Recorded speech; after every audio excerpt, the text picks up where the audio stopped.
ನಮ್ಮ ಇಂದಿನ ಕಾರ್ಯಕ್ರಮದ ಕೇಂದ್ರ ಬಿಂದುಗಳು ಮತ್ತು ಸಂಪನ್ಮೂಲ ವ್ಯಕ್ತಿಗಳಾದ ಶ್ರೀ CN ಪರಶಿವಮೂರ್ತಿ ಇವರು ಮೂಲತಃ ಮೈಸೂರಿನವರಾಗಿದ್ದು 1940ರಲ್ಲಿ ಇವರ ಜನನ. ಶ್ರೀಯುತರು ಸ್ನಾತಕೋತ್ತರ ಪದವಿ ಜೊತೆಗೆ LLB ಪದವಿಯನ್ನು ಪಡೆದಿದ್ದಾರೆ. ಶ್ರೀಯುತರು ಕರ್ನಾಟಕ ವಿಶ್ವವಿದ್ಯಾಲಯದಲ್ಲಿ ವೃತ್ತಿಯಿಂದ ಆರಂಭಿಸಿ 1970ರಲ್ಲಿ ಸರ್ಕಾರದ ಸಹಕಾರಿ ನಿಬಂಧಕರಾಗಿ ಸೇವೆ ಮುಂದುವರಿಸಿ 1978ರಲ್ಲಿ ಸಹಕಾರ ನಿಬಂಧಕರಾಗಿ ಬಡ್ತಿಯನ್ನು ಪಡೆದು ಸೇವೆಯನ್ನು ಮುಂದುವರಿಸಿ 1980ರಲ್ಲಿ ಜಂಟಿ ನಿಬಂಧಕರಾಗಿ 1983ರಲ್ಲಿ ಅಪಾರ ನಿಬಂಧಕರಾಗಿ ಬಡ್ತಿ ಪಡೆದು ಕರ್ನಾಟಕ ಸಹಕಾರ ಹಾಲು ಒಕ್ಕೂಟದ ಮುಖ್ಯ ಪ್ರಧಾನ ವ್ಯವಸ್ಥಾಪಕರಾಗಿ 1984ರಿಂದ 87ರ ಅವಧಿಯಲ್ಲಿ ಕರ್ನಾಟಕ ಮೇಲ್ಮನವಿ ಪ್ರಾಧಿಕಾರದ ಸದಸ್ಯರಾಗಿ ಮಂಗಳೂರಿನ ಕ್ಯಾಂಪ್ಕೋದ ವ್ಯವಸ್ಥಾಪಕ ನಿರ್ದೇಶಕರಾಗಿ 1998ರವರೆಗೆ ಅಪಾರ ಸೇವೆ ಸಲ್ಲಿಸಿ ನಿವೃತ್ತಿಯಾಗಿದ್ದಾರೆ. ಶ್ರೀಯುತರು ಪತ್ತು ಮತ್ತು ಮಾರಾಟ ವಿಷಯದ ಬಗ್ಗೆ 50ಕ್ಕೂ ಹೆಚ್ಚು ಲೇಖನಗಳನ್ನು, ಸಂಶೋಧನೆ ಮತ್ತು ಮೌಲ್ಯೀಕರಣಕ್ಕೆ ಸಂಬಂಧಿಸಿದಂತೆ 8 ಪುಸ್ತಕಗಳನ್ನು, ಗ್ರಾಹಕ ಚಟುವಟಿಕೆಗಳನ್ನು ಕುರಿತಂತೆ ಒಂದು ಪುಸ್ತಕವನ್ನು, ಸಹಕಾರಿ ಕಾಯ್ದೆಗೆ ಸಂಬಂಧಿಸಿದಂತೆ 1 ಪುಸ್ತಕ ಸೇರಿದಂತೆ ಹಲವಾರು ಕೃತಿಗಳನ್ನು ಪ್ರಕಟಿಸಿದ್ದಾರೆ. ಅದೇ ರೀತಿಯಲ್ಲಿ ಅವರ ಹಾದಿಯಲ್ಲಿ ಹಲವಾರು ಸಂಶೋಧನಾ ಲೇಖನಗಳನ್ನು ಪ್ರಕಟಿಸಿದ್ದಾರೆ. ಎಲೆಮರೆಯ ಕಾಯಿಯಂತಿರುವ ಇವರ ಸೇವೆ ಅರ್ಹತೆ ಗುರುತಿಸಿ 2008ರಲ್ಲಿ 55ನೇ ಅಖಿಲ ಭಾರತ ಸಹಕಾರ ಸಪ್ತಾಹದ ಸಂದರ್ಭದಲ್ಲಿ ಇವರಿಗೆ ಕರ್ನಾಟಕ ಸರ್ಕಾರ ಶ್ರೇಷ್ಠ ಸಹಕಾರಿ ಅಧಿಕಾರಿ ಪ್ರಶಸ್ತಿ ಪ್ರದಾನ ಮಾಡಿ ಗೌರವಿಸಲಾಗಿದೆ. ಕರ್ನಾಟಕ ಸೌಹಾರ್ದ ಕಾಯ್ದೆ ಆಶಯಗಳ ಬಗ್ಗೆ ಹೇಳೋದಕ್ಕೂ ಪೂರ್ವದಲ್ಲಿ ಸಹಕಾರಿ ಆಂದೋಲನದ ಬಗ್ಗೆ ಒಂದು ಪೀಠಿಕೆ ರೂಪದಲ್ಲಿ ಹೇಳುವುದು ಅವಶ್ಯಕ.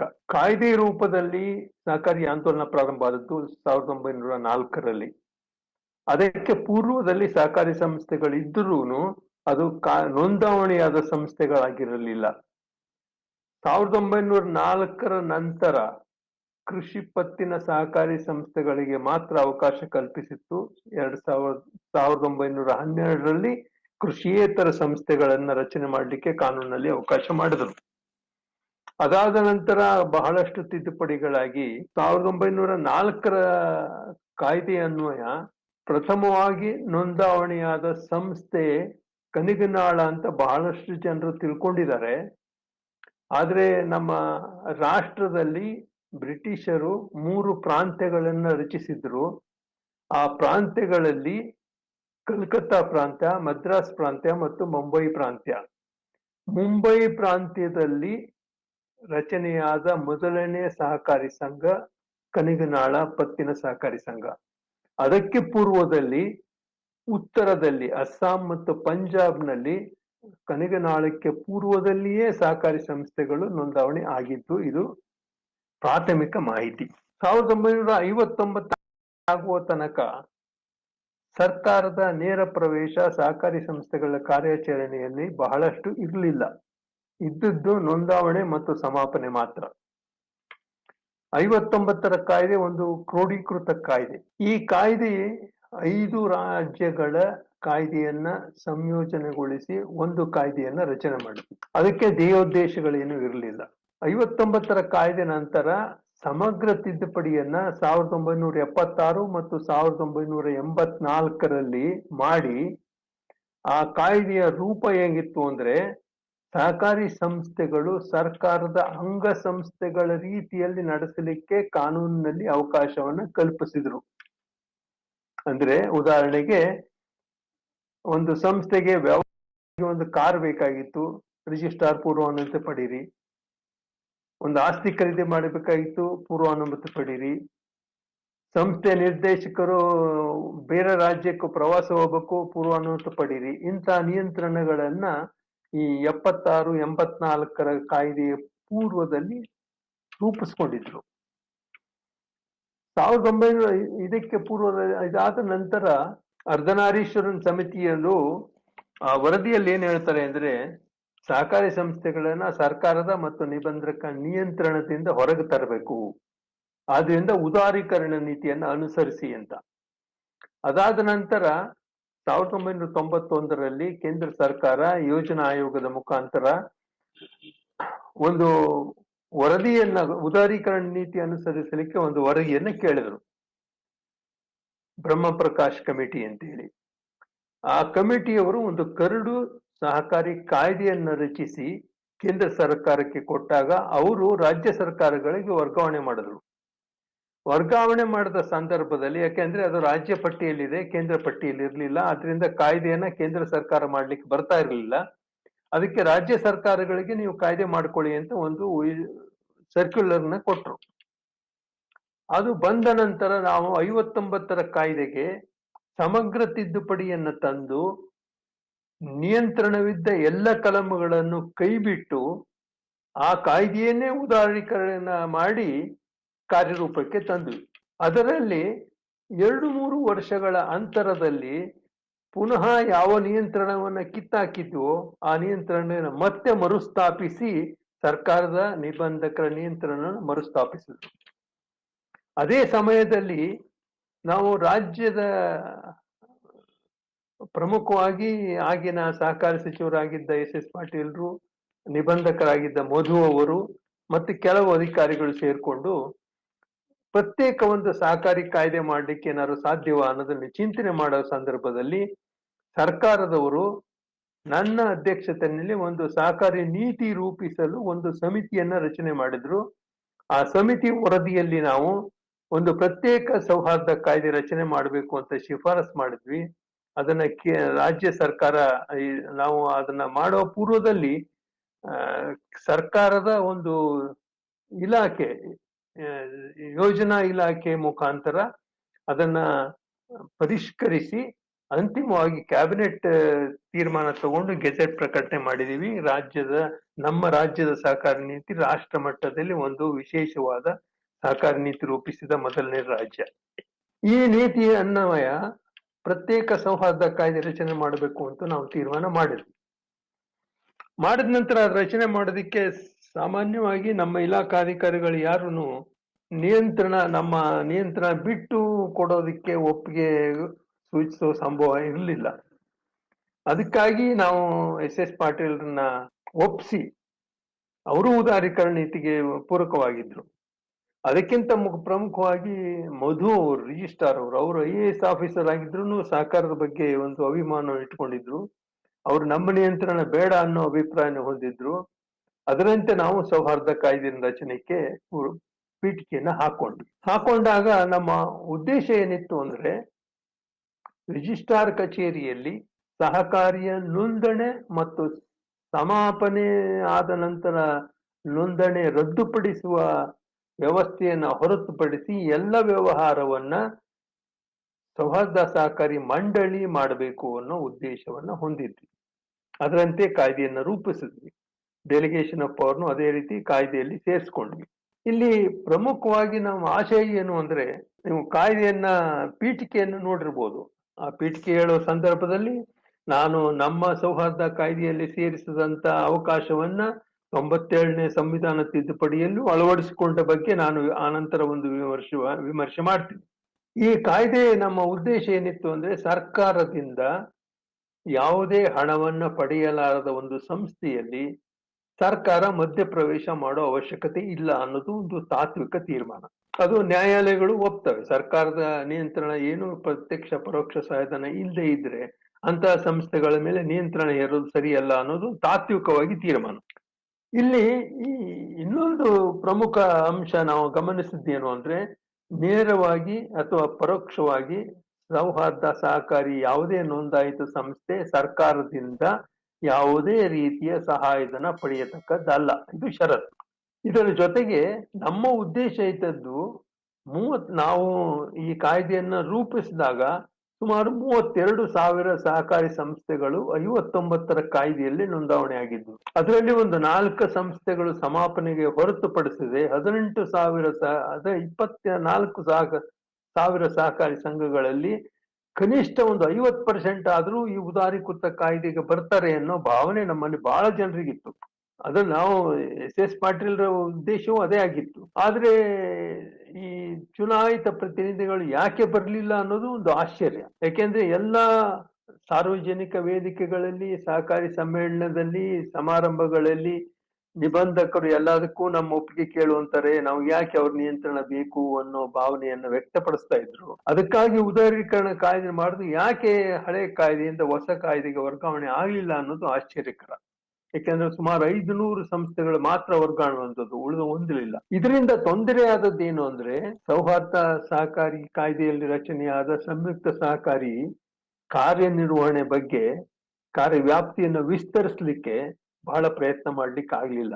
ಯಾಕಂದ್ರೆ ಸಂಸ್ಥೆಗಳೇ ಇಲ್ಲದೆ ಇದ್ಮೇಲೆ ಅಧಿಕಾರಿಗಳ ನೇಮಕ ಮಾಡಿಕೊಂಡು ಅವುಗಳಿಗೆ ಮಾರ್ಗದರ್ಶನ ನೀಡಲಿಕ್ಕೆ ಸಾಧ್ಯ ಆಗ್ಲಿಲ್ಲ. ಅದರಿಂದ ನಾವು ಈ ಸೌಹಾರ್ದ ಕಾಯ್ದೆ ರಚನೆ ಮಾಡಿದ ದೇಶದ ಮೊದಲನೇ ಪ್ರಯತ್ನ ಏನು, ಹಳೆ ಕಾಯ್ದೆಯಿಂದ ಹೊಸ ಕಾಯ್ದೆಗೆ ವರ್ಗಾವಣೆ ಮಾಡಬೇಕು. ಯಾರು ಸ್ವಾಯತ್ತತೆ ಸ್ವಾತಂತ್ರ್ಯ ಬೇಕು ಅಂತ ಪ್ರಯತ್ನ ಪಡ್ತಿದ್ರೋ ಅಂತವ್ರು ವರ್ಗಾವಣೆ ಅಂತಾರೆ ಅಂತ ಇದ್ರೂನು ಬಹಳಷ್ಟು ಸಂಖ್ಯೆಯ ಸಹಕಾರಿಗಳು ಸೌಹಾರ್ದ ಕಾಯ್ದೆಗೆ ವರ್ಗಾವಣೆ ಆಗಲಿ. ಮತ್ತು ನಮ್ಮ ರಾಷ್ಟ್ರದಲ್ಲಿ ಪ್ರಥಮ ಬಾರಿಗೆ ಚುನಾಯಿತ ಪ್ರತಿನಿಧಿಗಳಿಗೆ ಶಾಸನಾತ್ಮಕ ಅಧಿಕಾರ ಕೊಡುವ ಒಂದು ಸಂಸ್ಥೆಯನ್ನ ಹುಟ್ಟಾಕೋದು. ಇದನ್ನ ನಿಮ್ಗೆ ಹೇಳ್ಬಾರ್ದು, ಆದ್ರೂ ನಾನು ಅವಕಾಶ ಕೊಟ್ಟಿದ್ದೀನಿ ಅಂತ ಹೇಳೇ ಬಿಡ್ತೀನಿ.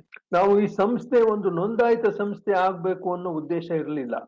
ಇದು ಶಾಸನದಲ್ಲಿ ಸೇರ್ಪಡೆಯಾದ ಒಂದು ಸಂಸ್ಥೆ. ಆದ್ರೆ ನೋಂದಾವಣೆ ಯಾಕೆ ಮಾಡ್ಬೇಕು ಅಂದ್ರೆ ನಮಗೆ ಅಷ್ಟು 100% ನಮಗೆ ನಂಬಿಕೆ ಇರಲಿಲ್ಲ. ಚುನಾಯಿತ ಪ್ರತಿನಿಧಿಗಳು ತಮ್ಮನ್ನೇ ಸ್ವಯಂ ನಿರ್ಣಯ ಮಾಡೋಕೆ ಸಾಧ್ಯನಾ ಇಲ್ವೋ ಅನ್ನೋದು. ಅದಕ್ಕಾಗಿ ನಾವು ಅದಕ್ಕೊಂದು ನೋಂದಾವಣೆ ಮಾಡಿಸ್ಬೇಕು ನಾಮಿನಲ್ ಆಗಿ ಅಂತ ಒಂದು ಉದ್ದೇಶ ಇಟ್ಕೊಂಡು ಆ ಸಂಸ್ಥೆಯನ್ನ ನೋಂದಾವಣೆ ಮಾಡಿದ್ವಿ. ನೋಂದಾವಣೆ ಮಾಡಬಾರ್ದು ಅನ್ನೋ ಮೂಲ ಉದ್ದೇಶ ಇದ್ದದ್ದು. ಯಾಕಂದ್ರೆ ನೋಂದಾವಣೆ ಮಾಡಿದ ನಂತರ ಅದು ಶಾಸನಾತ್ಮಕ ಸಂಸ್ಥೆ ಆಗಲ್ಲ, ಅದು ರಿಜಿಸ್ಟರ್ಡ್ ಕೋಆಪರೇಟಿವ್ ಆಗ್ತದೆ. ಅದನ್ನ ಬಹಳಷ್ಟು ವರ್ಷಗಳ ನಂತರ ವರ್ಗಾವಣೆ ಮಾಡಬಹುದು, ಈಗಲೂ ಮಾಡಕ್ ಸಾಧ್ಯತೆ ಇದೆ. ಅದನ್ನ ರಿಜಿಸ್ಟ್ರೇಷನ್ ಪದವನ್ನ ತೆಗಿಬೇಕಷ್ಟೆ.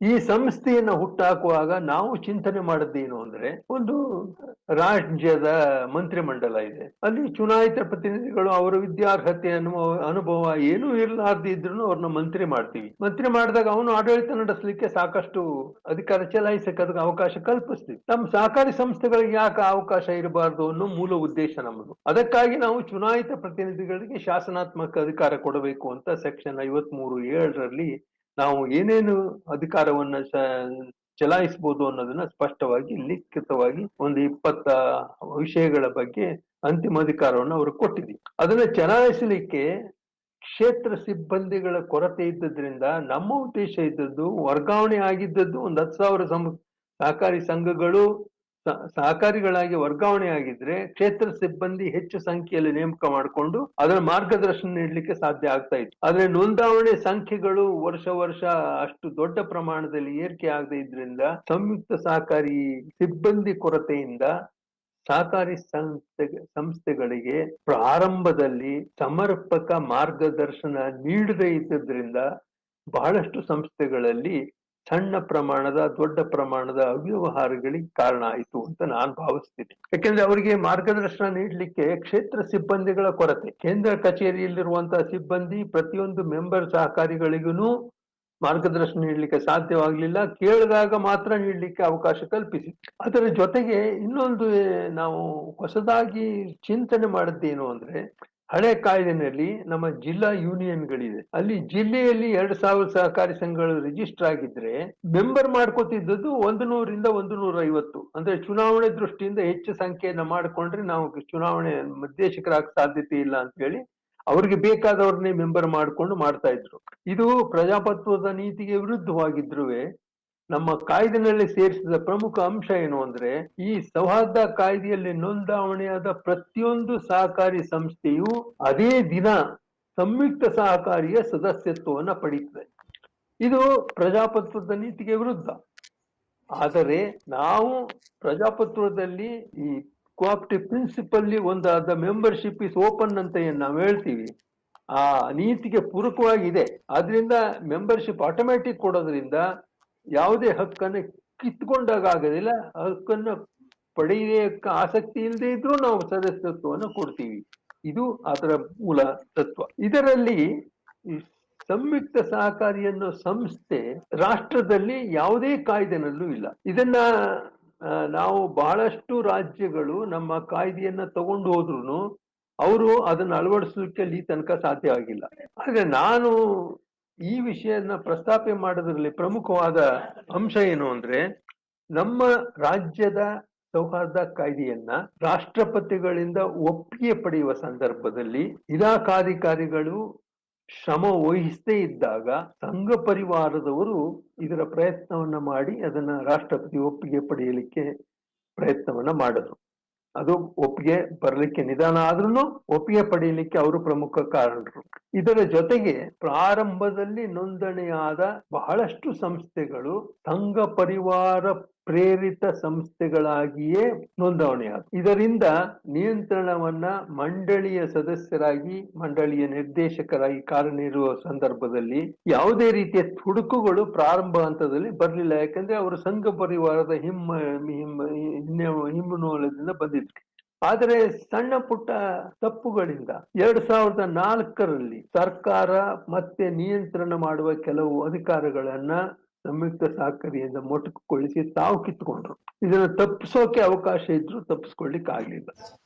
ಅಷ್ಟನ್ನ ಪ್ರಾರಂಭಿಕ ಹೇಳಿಕೆಯನ್ನ ನೀಡಿ ಸೌಹಾರ್ದ ಕಾಯ್ದೆಯ ಆಶಯ ಏನು ಅನ್ನೋದನ್ನ ವಿವರಿಸಿ. ನೀವು ಈ ಕಾಯ್ದೆಯ ಉದ್ದೇಶವನ್ನ ಗಮನಿಸಿರ್ಬೇಕು ಅಂತ ತಿಳ್ಕೊಂಡಿದ್ದೀನಿ. ಅದರಲ್ಲಿ ಸದಸ್ಯರೇ ಒಡೆತನ ಹೊಂದಿರುವ, ಸದಸ್ಯರೇ ನಿರ್ವಹಿಸುವ, ಸದಸ್ಯರೇ ನಿಯಂತ್ರಿಸುವ, ಸದಸ್ಯರೇ ಸ್ವಸಹಾಯದಿಂದ, ಸದಸ್ಯರೇ ನೆರವು ಪ್ರಮಾಣದಿಂದ, ಸಹಕಾರಿ ತತ್ವದ ಮಾರ್ಗದರ್ಶನದಿಂದ, ಸಹಕಾರಿ ಸದಸ್ಯರ ಜವಾಬ್ದಾರಿಯುತ ಕೆಲಸದಿಂದ, ಆರ್ಥಿಕ ಸ್ವಾವಲಂಬನೆಯಿಂದ ರಚನೆ ಮಾಡುವ ಒಂದು ಸಂಸ್ಥೆ ಅಂತ ನಾವು ಧ್ಯೇಯೋದ್ದೇಶದಲ್ಲಿ ಕಾಯ್ದೆ ರೂಪಿಸಿದ ಸಂದರ್ಭದಲ್ಲಿ ಸೇರಿಸಿದೀವಿ. ಇದನ್ನ ಅರ್ಥ ಮಾಡಿಕೊಂಡ್ರೆ ಚುನಾಯಿತ ಪ್ರತಿನಿಧಿಗಳು ತಮ್ಮನ್ನು ಆಯ್ಕೆ ಮಾಡಿದ ಸದಸ್ಯರು ಜವಾಬ್ದಾರಿಯಿಂದ ಆಯ್ಕೆ ಮಾಡಿದ್ದಾರೆ. ನಾವು ಆ ಜವಾಬ್ದಾರಿ ಕೊಟ್ಟಂತ ಅಧಿಕಾರವನ್ನ ಚೆನ್ನಾಗಿ ನಡೆಸಬೇಕು ಅಂತ ಭಾವನೆಯಿಂದ ಈ ಸಂಸ್ಥೆ ನೋಂದಾವಣೆ ಮಾಡಬೇಕು. ಆದ್ರೆ ದುರದೃಷ್ಟವಶಾತ್ ಬಹಳಷ್ಟು ಆಡಳಿತ ಮಂಡಳಿಗಳಲ್ಲಿ ಹಳೆ ಕಾಯ್ದೆಯ ಗುಂಗಿನಲ್ಲಿಯೇ ಇದ್ದು ಆ ಸ್ವಾಯತ್ತತೆ, ಸ್ವಾತಂತ್ರ್ಯ ಅನ್ನೋ ಅರ್ಥವನ್ನ ಸ್ವೇಚ್ಛತೆ ಅಂತ ಪರಿಗಣಿಸಿ ಬಹಳಷ್ಟು ಸಂಸ್ಥೆಗಳಲ್ಲಿ ಆಡಳಿತವನ್ನ ಏಕ ವ್ಯಕ್ತಿ ಅಥವಾ ಇಬ್ರು ಮೂರು ಸೇರ್ಕೊಂಡು ನಡೆಸ್ಕೊಂಡು ಹೋಗುವಂತ ಪದ್ಧತಿ ಬಂದ್ಬಿಟ್ಟது. ಇದನ್ನ ತಪ್ಪಿಸ್ಲಿಕ್ಕೆ ಸಾಧ್ಯ ಇಲ್ಲ. ಇಲ್ಲೋ ಅದು ಚುನಾಯಿತ ಮಂಡಳಿ ನಿರ್ದೇಶಕರು ನಿರ್ಮಾಣ. ಒಂದು ಸಂಸ್ಥೆಯನ್ನ ಹುಟ್ಟು ಹಾಕುವಾಗ ಮುಖಂಡತ್ವವನ್ನು ವಹಿಸಿಕೊಂಡ ವ್ಯಕ್ತಿ ಏಕಸ್ವಾಮಿತ್ವವನ್ನ ಪಡೆಯೋದು ಸಾಮಾನ್ಯವಾಗಿ ರೂಢಿ ಬಂದಿದೆ. ಈಗ ರಾಜಕೀಯ ಚುನಾವಣೆ ನಡೀತದೆ ತಾಲೂಕಿನಲ್ಲಿ, ಒಬ್ಬ ವ್ಯಕ್ತಿ ಆಯ್ಕೆ ಆಗ್ತಾನೆ, ಅವನ ಹಿಂಬಾಲಕರಿಂದ ಪ್ರತಿ ವರ್ಷ ಆಯ್ಕೆ ಆಗ್ತಾನೆ ಹೋಗ್ತಾನೆ. ಅದೇ ರೀತಿ ನಮ್ಮ ಸಹಕಾರಿ ಸಂಸ್ಥೆಗಳಲ್ಲೂ ಒಮ್ಮೆ ಆಯ್ಕೆ ಆದ ವ್ಯಕ್ತಿ ಸಾಮಾನ್ಯವಾಗಿ ಅವನ್ನ ಡಿಸ್ಪ್ಲೇಸ್ ಮಾಡೋದು ಅಂದ್ರೆ ಕೆಳಗಿಳಿಸೋದು ಬಹಳ ಸುಲಭದ ಕೆಲಸ ಏನಲ್ಲ, ಬಹಳ ಕಷ್ಟದ ಕೆಲಸ.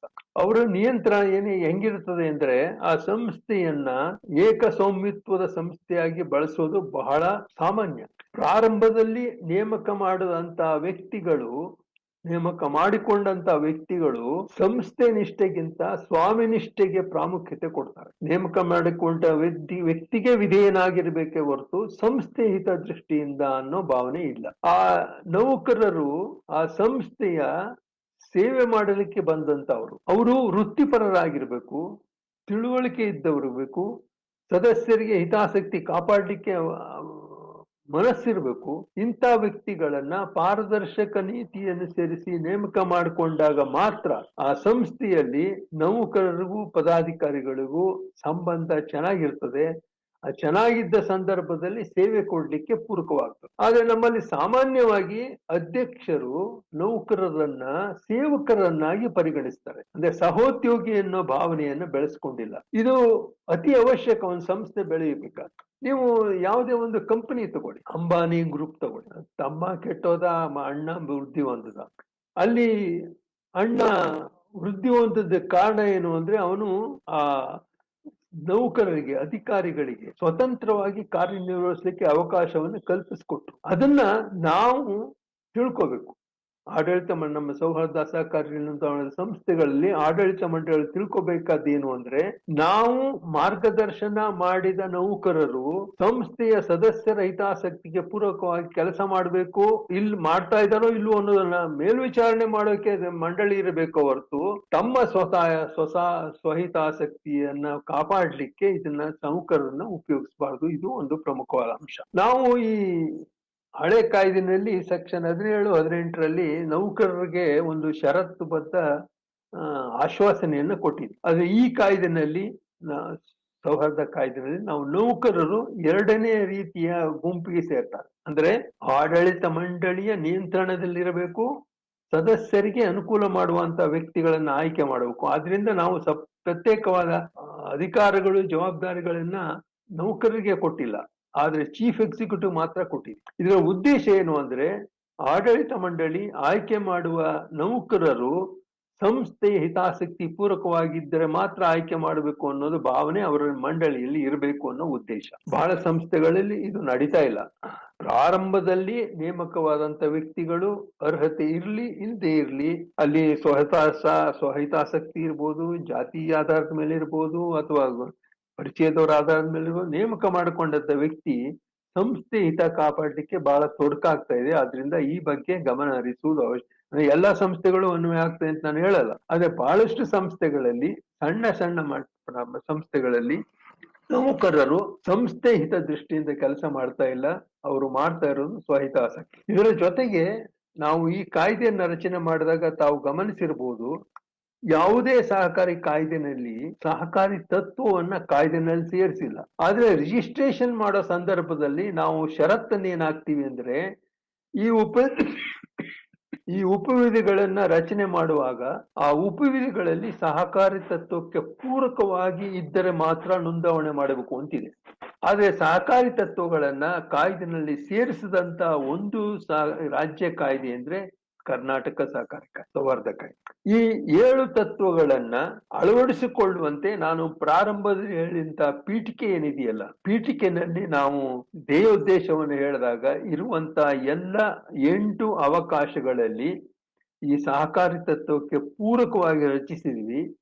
ಆದ್ರಿಂದ ಸಹಕಾರಿ ತತ್ವವನ್ನ ಅಳವಡಿಸಿಕೊಂಡಂತ ಮೊದಲನೇ ಕಾಯ್ದೆ ಸೌಹಾರ್ದ ಕಾಯ್ದೆ. ಇದರ ಜೊತೆಗೆ ಕಾಯ್ದೆಯಲ್ಲಿಯೇ ಒಂದು ಅಧ್ಯಾಯವನ್ನ ಸೃಷ್ಟಿಸಿ ಸಹಕಾರಿ ತತ್ವಗಳನ್ನ ಸೇರಿಸಿದಂತ ರಾಜ್ಯ ಸಹಕಾರಿ ಕಾಯ್ದೆ. ಇದೇ ಸಂದರ್ಭದಲ್ಲಿ ನಾನು ಮುಂದೆ ಬೇರೆ ವಿಷಯ ಹೇಳುವಾಗಲೂ ಪ್ರಸ್ತಾಪ ಮಾಡ್ತೀನಿ. ಇದೇ ಸಂದರ್ಭದಲ್ಲಿ ಹೇಳುವುದನ್ನ 2011ರಲ್ಲಿ 97ನೇ ಸಂವಿಧಾನ ತಿದ್ದುಪಡಿ ಮಾಡಿದಾಗ ನಮ್ಮ ಧ್ಯೇಯೋದ್ದೇಶಗಳೇನಿದೆಯೋ ಅದೇ ಧ್ಯೇಯೋದ್ದೇಶಗಳನ್ನು ಇಟ್ಟು ಸಂವಿಧಾನಕ್ಕೆ 97ನೇ ಸಂವಿಧಾನ ತಿದ್ದುಪಡಿಯಲ್ಲಿ 2011ರಲ್ಲಿ ಸೇರ್ಪಡೆ ಮಾಡಿದ್ದಾರೆ. ಅದರ ತೀರ್ಪಿನ ಬಗ್ಗೆ ಮುಂದೆ ವಿಮರ್ಶೆ ಮಾಡೋಣ. ಅಂದ್ರೆ ನಮ್ಮ ರಾಜ್ಯದ ಸೌಹಾರ್ದ ಕಾಯ್ದೆ ರಾಷ್ಟ್ರ ಮಟ್ಟದಲ್ಲಿ ಗಮನ ಸೆಳೆದದ್ದು ಹೇಗೆ ಅಂದ್ರೆ, ಸಂಘ ಪರಿವಾರ ಅಂತ ಹೇಳ್ಬೋದು, ಅಥವಾ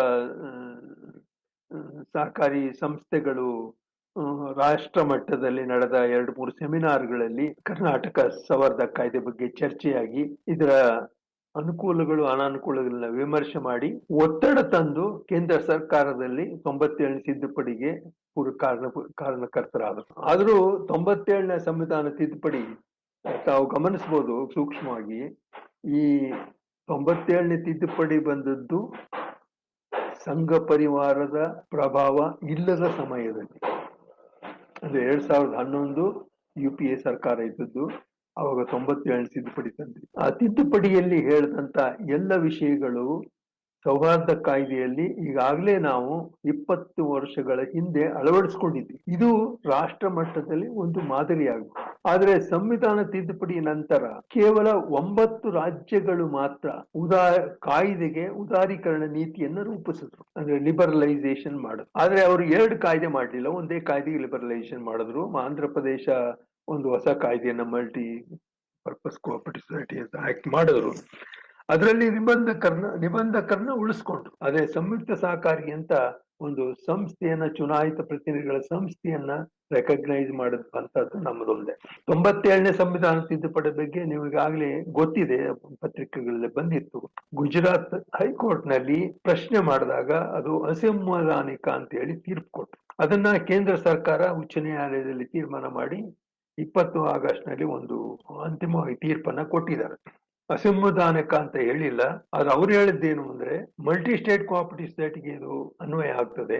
ವಿಷಯ ರಾಜ್ಯ ಪಟ್ಟಿಯಲ್ಲಿರೋದ್ರಿಂದ ಕೇಂದ್ರ ಸರ್ಕಾರ ಮಾಡಿದ್ದು ಸರಿಯಲ್ಲ, ರಾಜ್ಯ ಸರ್ಕಾರಗಳಿಗೆ ಪ್ರತ್ಯೇಕ ಅವರು ಕಾಯ್ದೆ ಮಾಡೋ ಅಧಿಕಾರ ಇದೆ. ಆದ್ರಿಂದ ಆ ಸಂದರ್ಭದಲ್ಲಿ ಸುಪ್ರೀಂ ಕೋರ್ಟ್ ನಲ್ಲಿ ವಕೀಲರು ವಾದ ಮಾಡಿದ್ದೇನು ಅಂದ್ರೆ ಮೆಜಾರಿಟಿ ಡಿಸಿಷನ್ ಸ್ಟೇಟ್ಸ್ ಅಗ್ರಿ ಆಗಿಲ್ಲ ಅನ್ನೋ ಪ್ರಶ್ನೆಯನ್ನ ಎತ್ತಿದ್ರು. ಆದ್ರೆ ವಕೀಲರು, ನಮ್ಮ ಸರ್ಕಾರಿ ವಕೀಲರು ಏನ್ ಹೇಳಿದ್ದು ಅಂದ್ರೆ 17 ರಾಜ್ಯಗಳು ಸಂವಿಧಾನ ತಿದ್ದುಪಡಿಯನ್ನ ಆ ದಿನಾಂಕಕ್ಕೆ ಒಪ್ಪಿಕೊಂಡು ತಿದ್ದುಪಡಿ ಮಾಡ್ಕೊಂಡಿದ್ದಾರೆ.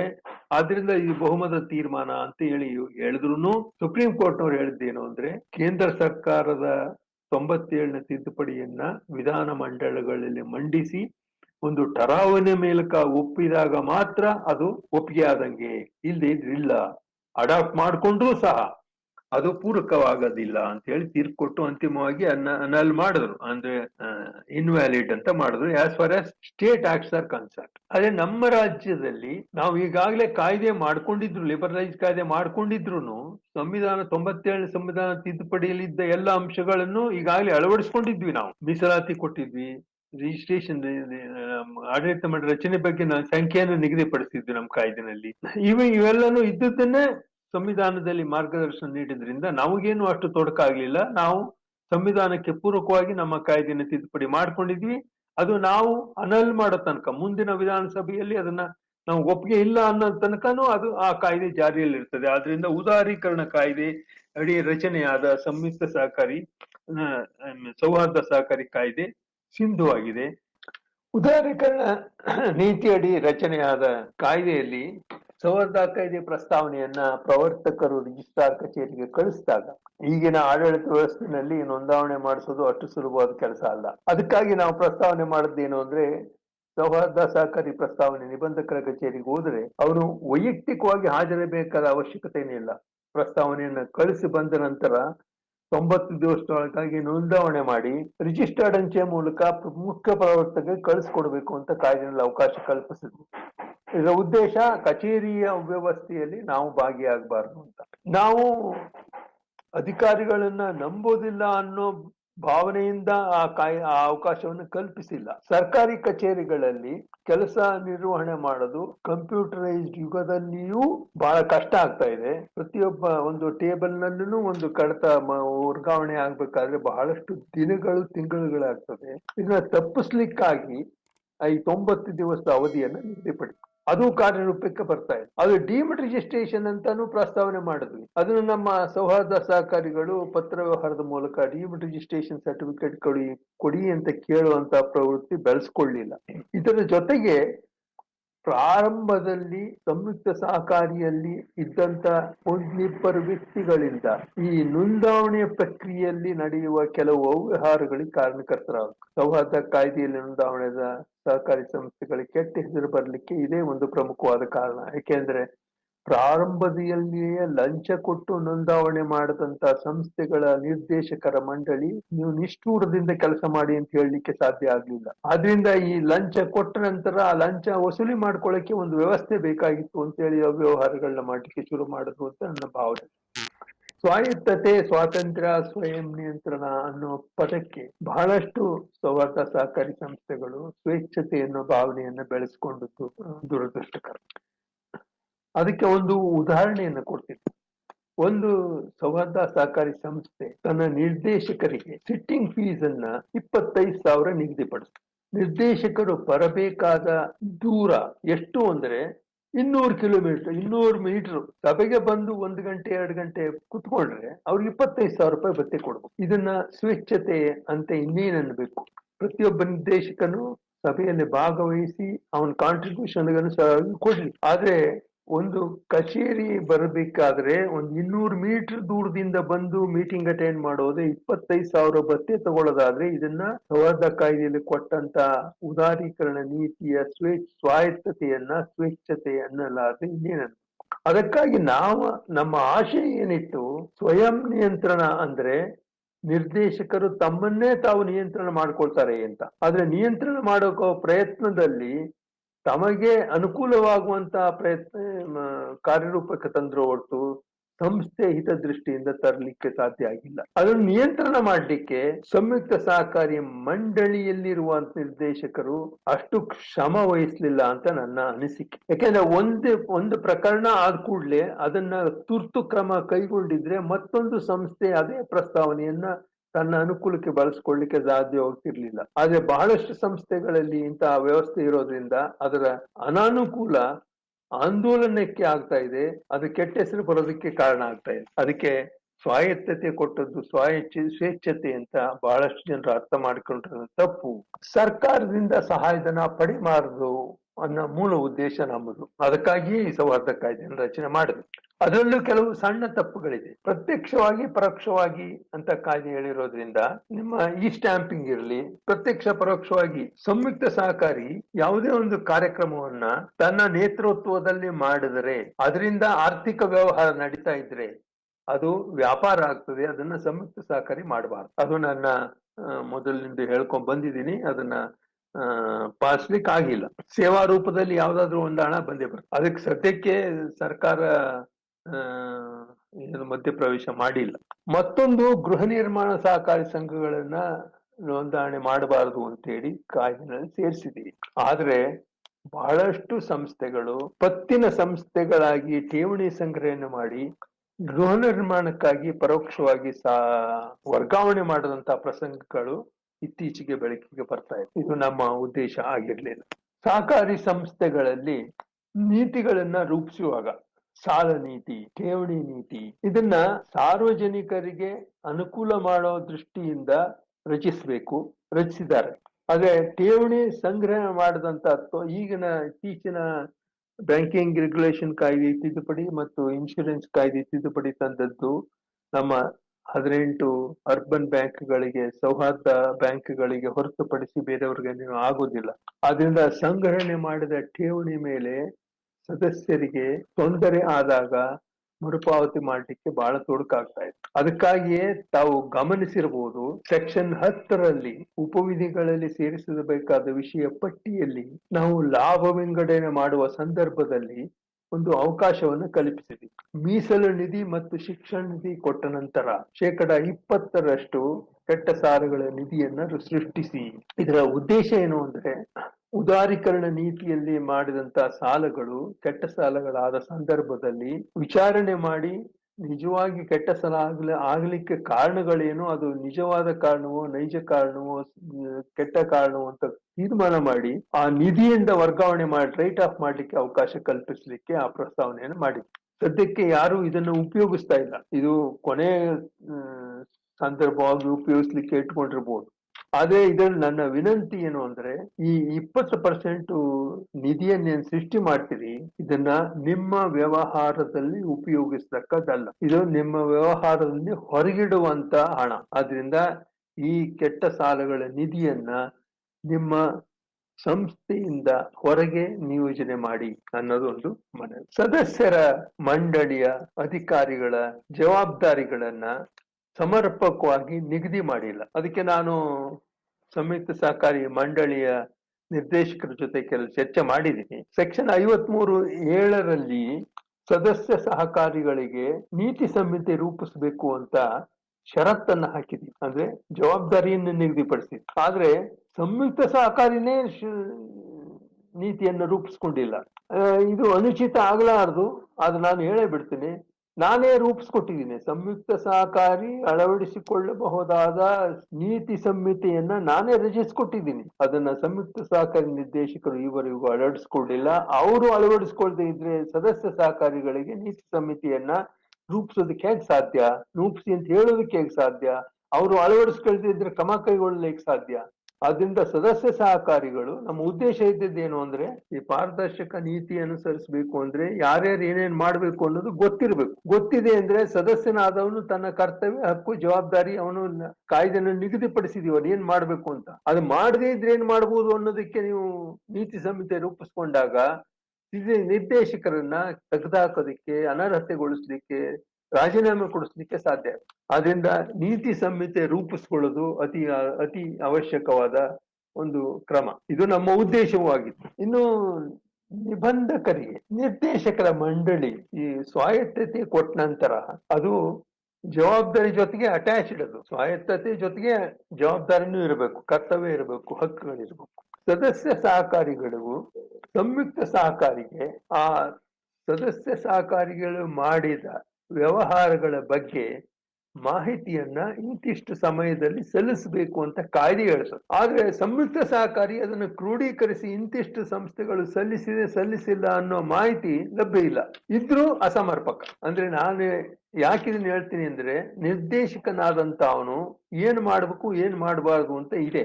ಅದನ್ನ ನೀತಿ ಸಂಹಿತೆಯಲ್ಲಿ ಅಳವಡಿಸ್ಕೊಳ್ಬೇಕು. ಒಂದು ಆರ್ಥಿಕ ತತ್ವಗಳನ್ನ ಏಪ್ರಿಲ್ 1ನೇ ತಾರೀಕು, ಏಪ್ರಿಲ್ 30ನೇ ತಾರೀಕು ತಯಾರಿಸಿ ಅಂತಿಮಗೊಳಿಸಿ ಲೆಕ್ಕಾಧಿಕಾರಿಗೆ ಸಂಯುಕ್ತ ಸರ್ಕಾರಿಗೆ ಸಲ್ಲಿಸಬೇಕು. ಎಷ್ಟು ಜನ ಸಲ್ಲಿಸಿದಾರೆ ಇಲ್ಲ ಅಂತ ಮಾಹಿತಿ ಎಲ್ಲೂ ಇಲ್ಲ. ಇದು ನಿರ್ದೇಶಕರ ಮಂಡಳಿಯ ಜವಾಬ್ದಾರಿ. ಯಾರು ನಿರ್ವಹಿಸ್ತಾ ಇಲ್ಲ, ಅದನ್ನ ಕೇಳೋರು ಯಾರಿಲ್ಲ. ಇದು ಸ್ವಾಯತ್ತತೆ ಕೊಟ್ಟ ಉದ್ದೇಶ ಏನು?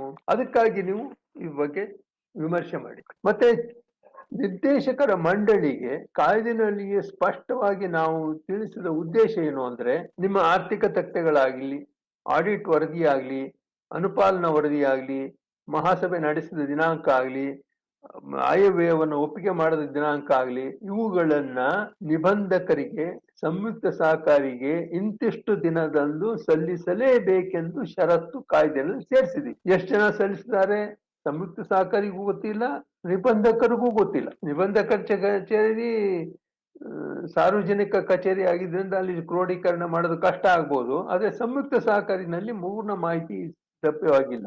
ಅಂದ್ರೆ ಸದಸ್ಯ ಸಹಕಾರಿಗಳು ಕೆಲಸ ಮಾಡದೇ ಇದ್ರು ಅವರನ್ನ ನಿಯಂತ್ರಣ ಮಾಡಲಿಕ್ಕೆ ಕೇಂದ್ರ ಕಚೇರಿಗೆ ಸಹಕಾರಿ ಆಗ್ತಾ ಇಲ್ಲ. ಇದು ನಿರ್ದೇಶಕರ ಮಂಡಳಿಯ ಪ್ರತಿಯೊಬ್ಬ ನಿರ್ದೇಶಕನು ಜವಾಬ್ದಾರನಾಗ್ತಾನೆ. ಅದನ್ನ ಹೇಳ್ಕೊಡೋರು ಸಂಯುಕ್ತ ಸಹಕಾರಿ ಹೇಳ್ಕೊಡ್ಬೇಕು. ಅವರಿಗೆ ಫೀಲ್ಡ್ ಕ್ಷೇತ್ರ ಸಿಬ್ಬಂದಿ ಕೊರತೆಯಿಂದ ಆಗ್ತಾ ಇಲ್ಲ. ಸದಸ್ಯ ಸಹಕಾರಿಗಳು ಮಾಡ್ತಿರುವಂತಹ ತರಬೇತಿ ಕಾರ್ಯಕ್ರಮದ ಬಗ್ಗೆ ಪ್ರತಿ ವರ್ಷ ಅದೇ ಸಿಬ್ಬಂದಿಗೆ ಚೀಫ್ ಎಕ್ಸಿಕ್ಯೂಟಿವ್ ಆಫೀಸರ್ ಪ್ರತಿ ವರ್ಷ ಟ್ರೈನಿಂಗ್ ಕೊಡ್ತೀವಿ. ಆ ಟ್ರೈನಿಂಗ್ ಕೊಟ್ಟದ್ದನ್ನ ಅಳವಡಿಸಿಕೊಂಡ ಬಗ್ಗೆ ಯಾರು ವಿಮರ್ಶೆ ಮಾಡ್ತಾ ಇಲ್ಲ. ಅಂದ್ರೆ ಸಂಯುಕ್ತ ಸಹಕಾರಿ ಪ್ರತಿ ವರ್ಷ ಚೀಫ್ ಎಕ್ಸಿಕ್ಯೂಟಿವ್ ಆಫೀಸರ್ಗೆ ಮತ್ತು ಪದಾಧಿಕಾರಿಗಳಿಗೆ, ಅಧ್ಯಕ್ಷರಿಗೆ ಒಂದು ಮಾರ್ಗದರ್ಶನಿ ತರಬೇತಿಯನ್ನು ಕೊಡ್ತಾರೆ. ಕೊಟ್ಟ ನಂತರ ಅವರು ಕಚೇರಿಗೆ ಹೋಗಿ ಅದನ್ನ ಅಳವಡಿಸಿಕೊಂಡ ಬಗ್ಗೆ ಅನುಪಾಲನೆ ಯಾರು ಕೊಡ್ತಾರೆ? ಎಲ್ಲೂ ಕೂಡ ಸಾಧ್ಯನೇ ಆಗಿಲ್ಲ. ಅದನ್ನ ಸಂಗ್ರಹಿಸಿ ಮಾಡಿ ಅನಲೈಸ್ ಮಾಡುವಂತ ಸಾಧ್ಯತೆ ಆಗಿಲ್ಲ. ಹೇಳ್ತಾರೆ ನಾವು ಕ್ರೋಢೀಕರಣ ಅಭಿಪ್ರಾಯ ಸಂಗ್ರಹಣೆ ಮಾಡಿದೀವಿ, ಅದನ್ನ ಕ್ರೋಢೀಕರಿಸ್ತೀವಿ ಅಂತ. ಆದ್ರೆ ಸಮರ್ಪಕವಾದ ವರದಿ ಇಲ್ಲಿ ತನಕ ಬಂದಿಲ್ಲ. ಆದ್ರಿಂದ ನೀವು ಸದಸ್ಯ ಸಹಕಾರಿಗಳಾಗಿ ನೀವು ನಿರ್ವಹಿಸಬೇಕಾದ ಜವಾಬ್ದಾರಿಗಳು ತರಬೇತಿ ಪಡೆದ ನಂತರ ಇಂಪ್ರೂವ್ಮೆಂಟ್ ಆಗಿದೆಯೋ ಇಲ್ವೋ ಅನ್ನೋದನ್ನ ಸಂಯುಕ್ತ ಸಹಕಾರಿಗೆ ತಿಳಿಸೋದು ನಿಮ್ ಜವಾಬ್ದಾರಿ. ಉದಾಹರಣೆಗೆ 1 ಸೆಪ್ಟೆಂಬರ್ ಒಳಗೆ ಆಡಿಟ್ ವರದಿ ತಗೊಂಡಿದಾರೋ ಇಲ್ವೋ ಅಂತ ವರದಿ ಎಲ್ಲಿ ಸಿಗಬೇಕು? ನಿಬಂಧಕರಿಗೆ ವರದಿ ಕಳಿಸಿ ಪ್ರತಿಯನ್ನ ರಿಜಿಸ್ಟರ್ ಸಂಯುಕ್ತ ಸಹಕಾರಿ ಕಳಿಸಿದಾಗ ಆ ಕಳಿಸಿದ್ದರ ಬಗ್ಗೆ ಅಂಕಿಅಂಶಗಳ ಲಭ್ಯತೆ ಇಲ್ಲ, ಅದನ್ನ ಲಭ್ಯತೆ ಮಾಡಬೇಕು. ಮತ್ತೆ ಇನ್ನೊಂದು ನಮ್ಮ ಉದ್ದೇಶ ಇದ್ದದ್ದು ನೋಂದಾವಣೆ ಮತ್ತು ನೋಂದಾವಣೆ ರದ್ದತಿ ಎರಡು ಬಿಟ್ಟು ಉಳಿದಿದ್ದೆಲ್ಲ ಸಂಯುಕ್ತ ಸಹಕಾರಿ ಮಾಡಬೇಕು ಅಂತ ಉದ್ದೇಶ ಇದ್ದದ್ದು. ಇದ್ರ ಜೊತೆಗೆ ನಾವು ಕಂಪನಿ ಕಾಯ್ದೆಯಲ್ಲಿದ್ದಂತೆ ಒಂದು ಸಂಸ್ಥೆಯನ್ನ ಸ್ವಯಂ ಸಮಾಪನೆ ಮಾಡೋ ಅವಕಾಶವನ್ನ ಈ ಕಾಯ್ದೆನಲ್ಲಿ ಕಲ್ಪಿಸಿದ್ರು.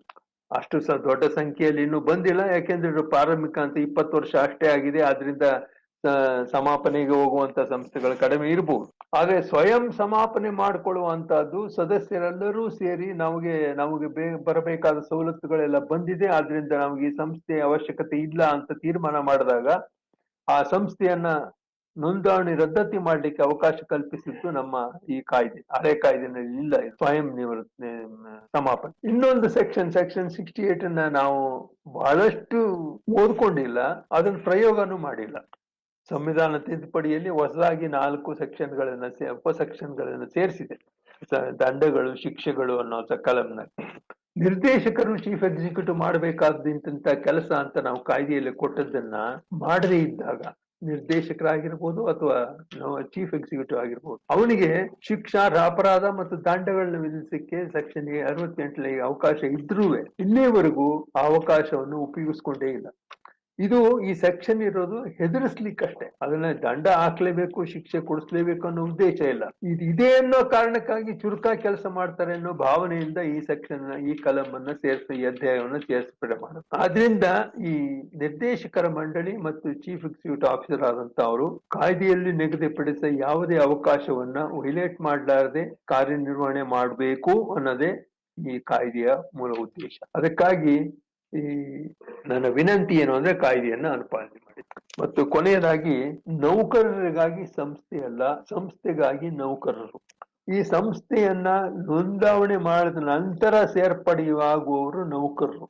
ಅಂದ್ರೆ ಸದಸ್ಯರ ಒಡೆತನದಲ್ಲಿರುವ ಸಂಸ್ಥೆಗೆ ಸೇವೆಗಳನ್ನ ಕೊಡ್ಲಿಕ್ಕಾಗಿ ನೇಮಕ ಮಾಡಿದಂತ ಅಧಿಕಾರಿಗಳು ನೌಕರರು. ಇವರು ಹೆಚ್ಚು ಆರ್ಥಿಕ ಸವಲತ್ತು ಕೇಳೋದು ಯಾವಾಗ ಅಂದ್ರೆ ಸದಸ್ಯರಿಗೆ 25% ಡಿವಿಡೆಂಟ್ ಕೊಟ್ಟ ನಂತರ ಉಳಿದಂತ ಲಾಭಾಂಶದಲ್ಲಿ ನಾವು ಕೊಡಿ ಅಂತ ಕೇಳಬೇಕು ಹೊರತು ಅಲ್ಲಿ ತನಕ ಕೇಳಬಾರ್ದು. ಆದ್ರೆ ನೌಕರರಿಗೆ ಜೀವನಾಂಶಕ್ಕೆ ತೊಡಕಾಗದಂತ ಸಂಬಳವನ್ನ ಕೊಡೋದು ಆಡಳಿತ ಮಂಡಳಿಯ ಜವಾಬ್ದಾರಿ.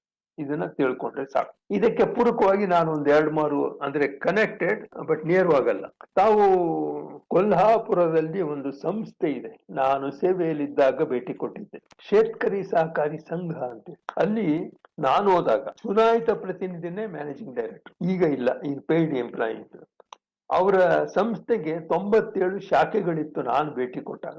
ಎಷ್ಟು ಆರ್ಥಿಕ ಶಿಸ್ತನ್ನ ಪಾಲಿಸ್ತಾ ಇದ್ರು ಅಂದ್ರೆ 97 ಶಾಖೆಯ ವ್ಯವಸ್ಥಾಪಕರು ಕೇಂದ್ರ ಕಚೇರಿಗೆ ತಮ್ಮ ಶಾಖೆಯ ಆರ್ಥಿಕ ತಥ್ಯಗಳನ್ನ ಅಂತಿಮಗೊಳಿಸಿ ಕೇಂದ್ರ ಕಚೇರಿಯಲ್ಲಿ ಬಂದು ವ್ಯವಸ್ಥಾಪಕ ನಿರ್ದೇಶಕರಿಗೆ ಕೊಟ್ಟು ಅದು ಒಪ್ಪಿಗೆ ಆದ ನಂತರ ಶಾಖೆಗೆ ಹೋಗಿ ಸಂಬಳವನ್ನ ಬಟವಡೆ ಮಾಡೋದು. ಕೇಂದ್ರ ಕಚೇರಿಯ ವ್ಯವಸ್ಥಾಪಕ ನಿರ್ದೇಶಕರು ಚುನಾಯಿತ ವ್ಯವಸ್ಥಾಪಕ ನಿರ್ದೇಶಕರು 97 ಶಾಖೆಗಳ ಆರ್ಥಿಕ ತಥ್ಯಗಳನ್ನ ಕ್ರೋಢೀಕರಿಸಿ ಅಂತಿಮ ಫೈನಾನ್ಷಿಯಲ್ ಸ್ಟೇಟ್ಮೆಂಟ್ ಅನ್ನ 11ನೇ ತಾರೀಕು ಆಡಳಿತ ಮಂಡಳಿ ಸಭೆಯಲ್ಲಿ ಒಪ್ಪಿಗೆ ಪಡೆದ ನಂತರ ಕೇಂದ್ರ ಕಚೇರಿ ನೌಕರರಿಗೆ ಸಂಬಳ ಕೊಡೋದು.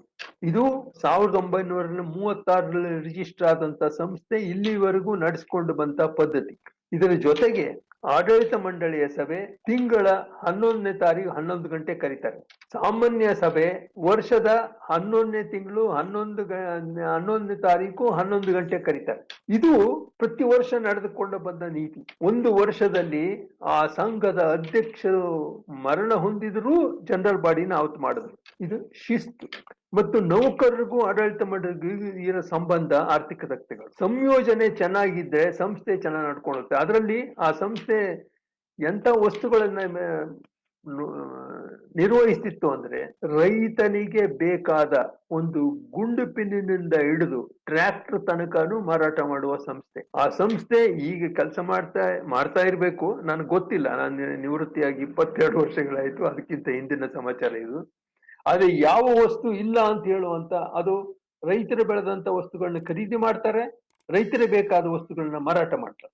ಇದು ಆ ಸಂಸ್ಥೆಯಲ್ಲಿರುವಂತಹ ಶಿಸ್ತು. ವಿಧಾನಸೌಧದ ಮೇಲೆ ಒಂದು ಬರಹ ಇದೆ, ತಾವು ನೋಡಿರ್ಬೋದು, ಸರ್ಕಾರದ ಕೆಲಸ ದೇವರ ಕೆಲಸ. ಇದನ್ನ ಯಾಕೆ ನಾನು ಈ ಶೇತಕರಿ ಸಂಘಕ್ಕೆ ಹೊಂದಿಸ್ತೇನೆ ಅಂದ್ರೆ, ಅಧ್ಯಕ್ಷರು ವ್ಯವಸ್ಥಾಪಕ ನಿರ್ದೇಶಕರ ಹತ್ರ ಕೆಲಸ ಇದ್ರೆ ವ್ಯವಸ್ಥಾಪಕ ನಿರ್ದೇಶಕ ರೂಮ್ಗೆ ಹೋಗ್ತಾರೆ, MD ಕರ್ಸಲ್ಲ ಅವರು. ಅಧ್ಯಕ್ಷರಿಗೆ ಕೆಲಸ ಇದ್ರೆ MD ರೂಮ್ಗೆ ಹೋಗ್ತಾರೆ, MD ಕೆಲಸ ಇದ್ರೆ ಅಧ್ಯಕ್ಷ ರೂಮ್ಗೆ ಹೋಗ್ತಾರೆ. ಅದು ಹೋಗೋಕೆ ಇನ್ನೊಂದೇನು ಪ್ರಮುಖವಾದ ಅಂಶ ಅಂದ್ರೆ ಚಪ್ಪಲಿ ಶೂಗಳನ್ನ ರೂಮ್ ನಿಂದ ಹೊರಗೆ ಬಿಟ್ಟು ಹೋಗ್ತಾರೆ. ಅಂದ್ರೆ ಆ ಕುರ್ಚಿಯನ್ನ ಅವರು ಪೂಜ್ಯ ಸ್ಥಾನದಿಂದ ನೋಡ್ತಾರೆ. ಇದು ನಮ್ಮ ಸೌಹಾರ್ದ ಸಹಕಾರಿ ಸಂಸ್ಥೆಗಳಲ್ಲಿ ಬರಬೇಕು. ಯಾಕೆ ಇದನ್ನ ಹೇಳ್ತೀನಿ ಅಂದ್ರೆ, ಆ ಸ್ಥಾನಕ್ಕೆ ಗೌರವ ಕೊಟ್ರೆ ಸಂಸ್ಥೆ ಉಳಿತದೆ ಅನ್ನೋದು ಮುಖ್ಯ ಉದ್ದೇಶ. ಮತ್ತೆ 12ನೇ ಶತಮಾನದ ಬಸವಣ್ಣನವರ ಒಂದು ಮೂಲ ತತ್ವ ಏನು? ಕಾಯಕವೇ ಕೈಲಾಸ. ಅಂದ್ರೆ ಕೆಲಸ ಮಾಡಿ ಸಂಬಳ ತಗೊಳ್ಳಿ, ಉಚಿತವಾಗಿ ಏನು ಪಡೆಯತಕ್ಕದ್ದು. ಇದು ಚುನಾಯಿತ ಪ್ರತಿನಿಧಿಗಳನ್ನು ಆಗ್ತದೆ, ನೌಕರರಿಗೂ ಅನ್ವಯ ಆಗ್ತದೆ. ಇದ್ರ ಉದ್ದೇಶ ಏನಂದ್ರೆ ಶ್ರಮ ವಹಿಸಿದಾಗ ಮಾತ್ರ ಅದಕ್ಕೆ ಬೆಲೆ, ಶ್ರಮ ವಹಿಸದೆ ಗಳಿಸಿದಂತ ಹಣಕ್ಕೆ ಬೆಲೆ ಇಲ್ಲ. ಇನ್ನು ನಾವು ಸೌಹಾರ್ದ ಕಾಯ್ದೆಯಲ್ಲಿ ಎಲ್ಲಾ ತರದ ಸಂಸ್ಥೆಗಳನ್ನ ನೋಂದಣಿ ಮಾಡ್ತೀವಿ. ಅದರಲ್ಲೂ ಪ್ರಮುಖವಾಗಿ ಸಂಸ್ಕರಣಾ ಸಂಸ್ಥೆಗಳು, ಸಕ್ಕರೆ ಕಾರ್ಖಾನೆಗಳು ಎಲ್ಲರೂ ಒಂದೊಂದು ಸೌಹಾರ್ದ ಸಹಕಾರಿ ಮಾಡ್ಕೊಂಡಿದ್ದಾರೆ. ಕಬ್ಬು ಸರಬರಾಜುದಾರರೇ ಈ ಸಹಕಾರಿಯ ಸದಸ್ಯರು. ಕಬ್ಬಿನ ಬಂದ ದುಡ್ಡನ್ನ ಅಲ್ಲಿ ಸಹಕಾರಿಯಲ್ಲಿ ಠೇವಣಿ ರೂಪದಲ್ಲಿ ಇಡ್ತಾರೆ. ಆ ಠೇವಣಿಯನ್ನು ಪುನಃ ಸಹಕಾರಿ ಸಕ್ಕರೆ ಕಾರ್ಖಾನೆಗೆ ಸಾಲವಾಗಿ ಪಡಿತಾರೆ. ಯಾವುದೇ ಶ್ರಮವಿಲ್ಲದೆ ಸಕ್ಕರೆ ಕಾರ್ಖಾನೆಗೆ ದುಡಿಯುವ ಬಂಡವಾಳ ಸದಸ್ಯರಿಂದಲೇ ಸಿಗ್ತದೆ. ಇದು ಸ್ಥಾನ ದುರುಪಯೋಗ ಅಂತಿರೋ, ಸ್ಥಳ ದುರುಪಯೋಗ ಅಂತಿರೋ, ವ್ಯಕ್ತಿ ದುರುಪಯೋಗ ಅಂತಿರೋ, ನೀವೇ ವಿಮರ್ಶೆ ಮಾಡಿ. ಇದು ಉದ್ದೇಶ ಅಲ್ಲ. ಅದು ನಮ್ಮ ಉದ್ದೇಶ ಇರೋದು ಸದಸ್ಯರಿಗೆ ಅವಶ್ಯಕವಾದ ಸವಲತ್ತುಗಳನ್ನು ಕೊಡಲಿಕ್ಕೆ ಈ ಸಂಸ್ಥೆ ಉಪಯೋಗಿಸಬೇಕು ಹೊರತು ಸದಸ್ಯರ ದುಡ್ಡಿನಿಂದ ಮತ್ತೊಬ್ಬ ವ್ಯಕ್ತಿ ಅಭಿವೃದ್ಧಿ ಹೊಂದೋದು ಉದ್ದೇಶ ಅಲ್ಲ. ಇನ್ನೊಂದು ವಿಷಯ, ಅಧ್ಯಕ್ಷರಾಗ್ಲಿ ವ್ಯವಸ್ಥಾಪಕ ನಿರ್ದೇಶಕರಾಗ್ಲಿ ಮುಖ್ಯತಃ ಸಂಸ್ಥೆ ಕೆಲಸ ಮಾಡಬೇಕಾದ್ರೆ ಒಬ್ಬನ ಮೇಲೆ ಅವಲಂಬನೆ ಮಾಡಬಾರದು. ಅಂದ್ರೆ ಮುಖಂಡತ್ವವನ್ನ ಬೆಳೆಸಲಿಕ್ಕೆ ಎಲ್ಲ ಉದ್ಯೋಗಿಗಳಿಗೂ ಪ್ರಾಮುಖ್ಯತೆ ಕೊಡಬೇಕು. ಪ್ರತಿ ಕೆಲಸಕ್ಕೂ ಪರಶುಮೂರ್ತಿ ಕರಿ ಅಂತ ಹೇಳಿದ್ರೆ ಆ ಪರಶುಮೂರ್ತಿ ಅನ್ನೋ ವ್ಯಕ್ತಿ ಅವನ ಸ್ಥಾನವನ್ನು ದುರುಪಯೋಗ ಮಾಡೋ ಅವಕಾಶ ಇದೆ. ಆದ್ರಿಂದ ಸಂಸ್ಥೆಯ ಮುಖ್ಯಸ್ಥರು ಆ ಸಂಸ್ಥೆಯಲ್ಲಿ ಕೆಲಸ ಮಾಡುವ ಸದಸ್ಯರಿರುವ ಮಂಡಳಿ ನಿರ್ದೇಶಕರಿರುವ ವ್ಯಕ್ತಿಗಳನ್ನು ಒಬ್ಬನ ಮೇಲೆ ಹೆಚ್ಚು ಆಶ್ರಯವನ್ನ ಮಾಡಬಾರದು. ಅದರಿಂದ ಸ್ಥಾನ ದುರುಪಯೋಗ ಅವಕಾಶ ಇರ್ತದೆ. ಆದ್ರಿಂದ ಎಲ್ಲ ವ್ಯಕ್ತಿಗಳಿಗೂ ಕೆಲಸ ಕೊಡಿ, ಎಲ್ಲ ವ್ಯಕ್ತಿಗಳಿಂದ ಕೆಲಸ ತಗೊಳ್ಳಿ, ಸಮಾನರಾಗಿ ಪರಿಗಣಿಸಿ ಅನ್ನೋದು ಮುಖ್ಯ ಉದ್ದೇಶ.